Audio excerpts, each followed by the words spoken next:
موسم کی صورتحال بتاتی چلوں۔ آج کے روز ملک کے بیشتر علاقوں میں موسم سرد اور خشک، جبکہ پہاڑی علاقوں میں شدید سرد اور معتدل جزوی آبر آلود رہنے کا امکان ہے۔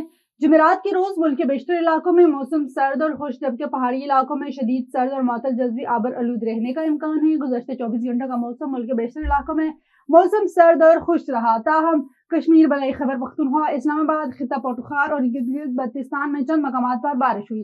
سب سے زیادہ بارش کشمیر، مظفر آباد، گڑھی دوبٹہ 15، راولہ کوٹ 10، خیبر پختونخوا بالا کوٹ 16، پٹن 15، کاکول 13، کوہاٹ 8، سدو شریف 2، چترال اور کلام 1، پنجاب مری 3، اسلام آباد سید پور 0.2، گڑھا بوکرا ایئرپورٹ 1، راول پنڈی چکلالہ 2، نیو ٹاکریہ شمس آباد، گوالمنڈی پیر دہائی کچہری اٹک 2، جہلم 1، بلوچستان زیارت 2، مسلم باغ میں 1 ملی لیٹر بارش ریکارڈ کی گئی۔